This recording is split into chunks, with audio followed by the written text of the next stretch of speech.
दोस्तों, मैं मुकेश विश्वकर्मा पंचाल आपके बीच अपनी चैनल आओ कुछ नया करे में आज उपस्थित हुआ हूँ।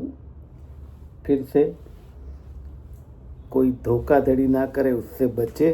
सबसे पहला अपना लाइन है और समाचार की शुरुआत करते हैं। वंदे मातरम, भारत माता की जय। एक गुजरात का अहमदाबाद साल में 106 घंटा ट्रैफिक जाम में फंसा जाता है। गुजरात का आम आदमी, अहमदाबाद में हर एक आदमी 106 घंटा ट्रैफिक जाम में फंसता है।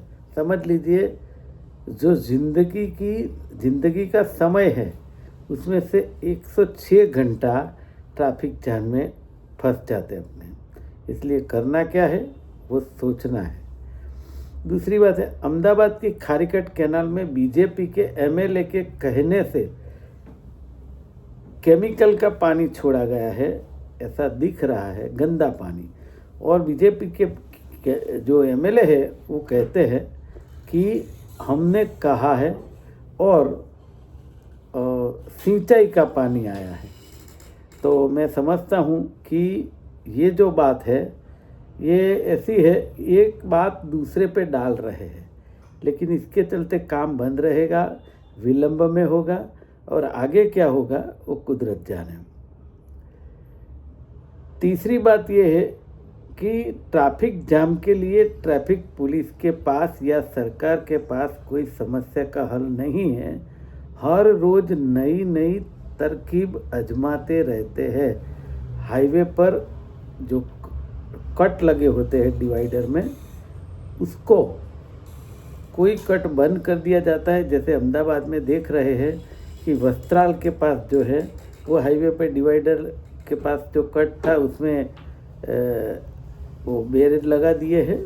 और कहीं ऐसी जगह है तो उसके चलते लोग आगे से घूम के आते हैं, तो जो घूमने का यू टर्न है वहाँ पर बहुत बड़ा ट्रैफिक जाम होता है। तो मैं समझता हूँ ट्रैफिक पुलिस के पास तरकीब नई नई सोचने के अलावा कोई काम नहीं है। कोई ठोस कामगिरी के लिए उनके पास कोई आइडिया नहीं है, ये दिखाई दे रहा है। गुजरात में भर्ती प्रक्रिया में विलंब हो रहा है एक तो, और बारी बारी तारीख पड़ती है जिसे मुदत बोलते हैं उसको, और अब बिना ऑब्जेक्शन आंसर की डिक्लेयर कर दिया है। तो मैं समझता हूँ कि जो परीक्षार्थी है, जो भर्ती प्रक्रिया के लाभार्थी है, परीक्षार्थी है, उनको तकलीफ कितनी होगी और कितनी होती है उसका कभी सरकार ने सोचा है? नहीं सोचा है। ये सोचने की अत्यंत आवश्यकता है। और बात है, गुजरात के सूरत में 21 करोड़ के खर्चे में जो टांकी बनाई गई, पानी की टंकी, उसको अभी निर्मित पानी है, जो नवनिर्मित पानी, वो टूट गई है। मैं समझता हूँ ये भ्रष्टाचार का एक ज़बरदस्त उदाहरण है। और ऐसे उदाहरण से मैं समझता हूँ कि लोगों का विश्वास टूटता है, और लोगों का विश्वास टूटने पर मैं समझता हूँ सरकार बदलनी पड़ रही है। क्योंकि इस तरह हमारा और आपका पैसा, जो टैक्स का, अपन सुबह में उठ के रात को सोते समय तक जो टैक्स जीएसटी भरते रहते हैं, वो मज़े करने के लिए नहीं है। जिसके पास आइडियाज़ नहीं है, जिसके पास ठोस कार्रवाई करने की बात नहीं है, उनको पैसे क्यों दे, उनको टैक्स क्यों दे, एक सवाल मन में होता रहता है।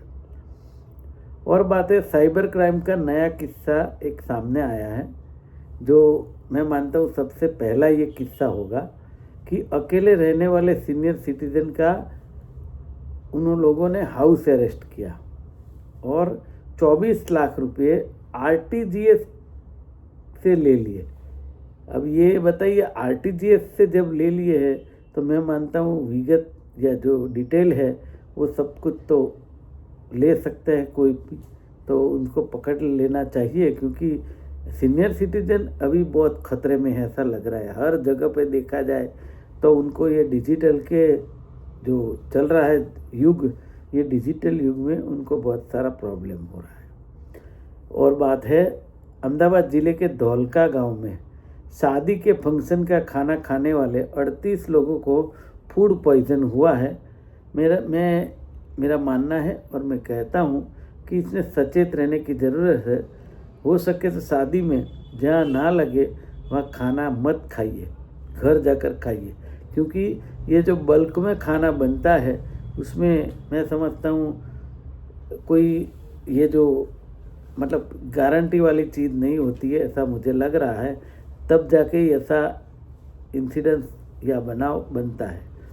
तो मैं समझता हूँ कि इससे ये अभी शादी का मौसम है, सबको अत्यंत आवश्यक है कि देख के खाएं और ज़्यादा तौर पर ऐसा लगे तो वहाँ पर खाना न खाएं, क्योंकि इस देश के अंदर फूड के लिए कोई कानून नहीं है। अगर होगा उस दिन लोग बहुत ध्यान रखेंगे, लेकिन कोई नहीं रखता है, ना होटल वाले ना शादी वाले।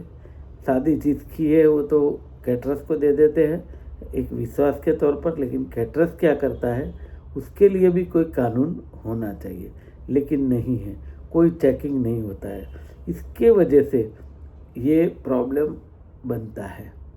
इसलिए आज के लिए बस इतना ही। शुभ रात्रि।